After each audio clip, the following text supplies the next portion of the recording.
Hello everyone, welcome to our new unlimited study channel. आज के इस वीडियो में हम बात करेंगे हाई कोर्ट के पावर्स और उनके ज्यूरिडिक्शन के बारे में। हमने पिछले वीडियो में बात की कि हमारे इंडिया के जो हाईएस्ट या लेवल की जो अपेक्स कोर्ट है वो सुप्रीम कोर्ट है। उसी तरह से हमारे इंडिया के जो स्टेट की जो हाईएस्ट कोर्ट है वो हमारे हाई कोर्ट है।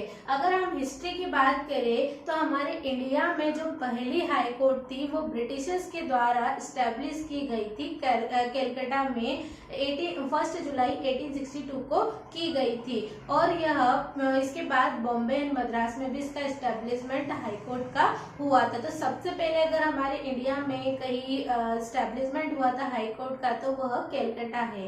अब अगर हम बात करें कि हमारे इंडिया में कितनी हाई कोर्ट है तो हमारे इंडिया में 25 हाई कोर्ट है, जिसमें से 2013 के पहले हमारे इंडिया में ओनली 21 ही हाई कोर्ट थी। लेकिन 2013 में 4 हाई कोर्ट को और इंक्लूड किया गया। अभी 4 हाई कोर्ट कौन कौन सी थी? Sikkim high court, Telangana high court, Tripura high court and Uttarakhand high court. And Delhi is the only union territory which has separated high court.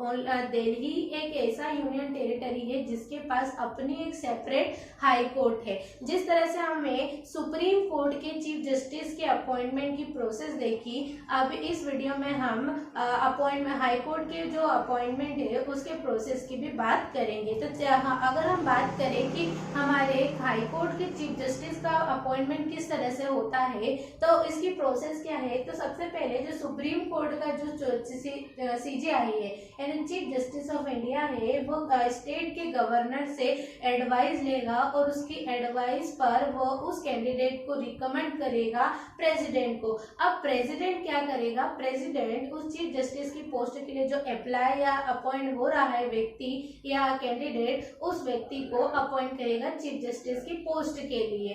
इस कौन से आर्टिकल में आता है? ये आर्टिकल 217 के अकॉर्डिंग।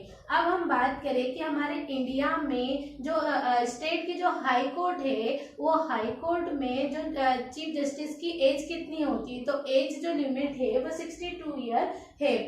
अब इसके बाद हम बात करें कि हमारे जो हाई कोर्ट है उसकी क्या क्या पावर्स एंड ज्यूरिडिक्शन है। तो सबसे पहली जो पावर्स है वो क्या है? ओरिजिनल ज्यूरिडिक्शन, जो कि हमने सुप्रीम कोर्ट में भी बात की थी। तो ओरिजिनल ज्यूरिडिक्शन में क्या है कि जिस तरह से सुप्रीम कोर्ट में जैसे स्टेट एंड जो सेंट्रल है उनके डिस्प्यूट होते थे, उनको सॉल्व करने का काम ओरिजिनल ज्यूरिडिक्शन के द्वारा सुप्रीम कोर्ट में होता था। लेकिन जो हाई कोर्ट में ओरिजिनल ज्यूरिडिक्शन है उसमें अदर केसेस को सॉल्व किया जाता है। जैसे other cases related to matter, marriage है, डाइवोर्स है, रेवेन्यू है, लेजिस्लेटिव के जो डिस्प्यूट होते हैं या एग्जीक्यूटिव के जो डिस्प्यूट होते हैं उनको सॉल्व करने का काम हाई कोर्ट के द्वारा किया जाता है। नेक्स्ट जो हम बात करेंगे कि रिट ज्यूरिडिक्शन आर्टिकल 226 यानी 226 के अकॉर्डिंग जो भी सिटीजन के जो फंडामेंटल राइट्स है यदि उसका हनन हो रहा है तो वह हाई कोर्ट में जा सकता है। लेकिन हमने पिछले वीडियो में भी पढ़ा कि वो सुप्रीम कोर्ट में भी जा सकता है। लेकिन सबसे ज्यादा जो पावर होती है रिट जारी करने की वह हाई कोर्ट को दी जाती है आर्टिकल 226 के अकॉर्डिंग। फिर नेक्स्ट अगर हम बात करें कि एपेलेट ज्यूरिडिक्शन में 2 टाइप के जो केस है वो सॉल्व किए जाते हैं, इन पे जजमेंट दिया जाता है। तो 2 टाइप के केस कौन से? Civil cases and criminal cases, जिसमें अपील की जाती है यदि कोई भी सिटीजन है यदि उसे सबऑर्डिनेट कोर्ट का जजमेंट डिसीजन से वो सेटिस्फाइड नहीं है तो वह क्या करेगा? वह हाई कोर्ट में उस केस को प्रेजेंट करेगा या अपील करेगा। तो इसमें अगर क्रिमिनल केसेस में देखें तो यदि सबऑर्डिनेट केस में किसी व्यक्ति को यानी सबऑर्डिनेट कोर्ट जो होती है उसमें किसी व्यक्ति को अगर 7 ईयर से ज्यादा की अगर सजा मिली हो या पनिशमेंट मिली हो तो वो क्या कर सकता है? वो सुप्रीम कोर्ट में अपील कर सकता है कि उसकी सजा को कम किया जाए। या सबऑर्डिनेट कोर्ट में किसी व्यक्ति को सेंटेंस ऑफ डेथ की सजा मिली हो तो सबसे पहले उसे हाई कोर्ट में उस सजा या पनिशमेंट को पास करवाना होगा। उसी के बाद हाई कोर्ट सबसे पहले उसे पास करेगी कि उसे मृत्युदंड देना है या नहीं। अगर वह मृत्युदंड नहीं देती है तो सबऑर्डिनेट कोर्ट उसे मृत्युदंड नहीं दे सकती है। अगर आप उसे मृत्युदंड हाई कोर्ट दे देती है तो फिर उसे देने का काम उसके बाद ट्रांसफर कहा जाता है प्रेसिडेंट के पास, वो मृत्युदंड ट्रांसफर हो जाता है। इतना आपको क्लियर होगा। फिर नेक्स्ट है सुपरवाइजरी जुडिक्शन।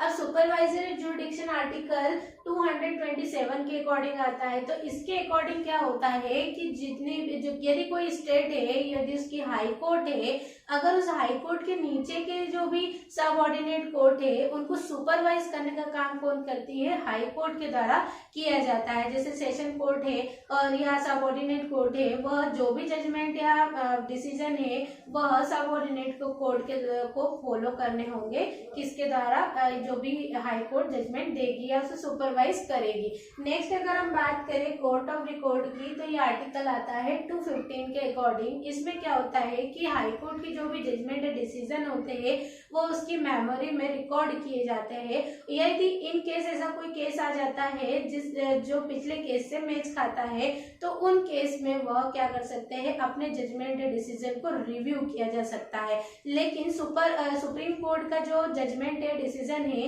उसको ही यानी सुप्रीम माना जाता है। तो इस तरह से जो सुप्रीम कोर्ट का जजमेंट डिसीजन होगा वो हाई कोर्ट को फॉलो करना होगा, और हाई कोर्ट का जो जजमेंट या डिसीजन होगा वो सबऑर्डिनेट कोर्ट को फॉलो करना होगा। तो इस तरह से जो रिकॉर्ड ऑफ रिकॉर्ड है आर्टिकल 215 के अकॉर्डिंग आता है। नेक्स्ट अगर हम बात करें जुडिशियल रिव्यू की, तो जुडिशियल रिव्यू में जो भी स्टेट की जो भी पॉलिसीज बनाई जाती है या लेजिस्लेचर के द्वारा लॉ मेकिंग किए जाते हैं, एक्ट बनाए जाते हैं, उनको यदि वह इंडियन कॉन्स्टिट्यूशन के अगेंस्ट हो तो उसे नल एंड वाइड किया जा सकता है, खारिज कर सकता है और उस पर अपना हाई कोर्ट अपना एक रिव्यू दे सकती है। तो इस तरह से हमने समझा कि हाई कोर्ट के पावर्स के बारे में, उनके जुडिक्शन के बारे में समझा। अब हम बात करते हैं कि हाई कोर्ट के जो जस्टिस है, चीफ जस्टिस है, यदि उनका रिमूवल किस तरह से होता है। तो अगर हम बात करें कि रिमूवल की जो प्रोसेस है वो बहुत ही डिफिकल्ट है, जैसे सुप्रीम कोर्ट में थी, तो इसमें भी क्या होता है कि यदि किसी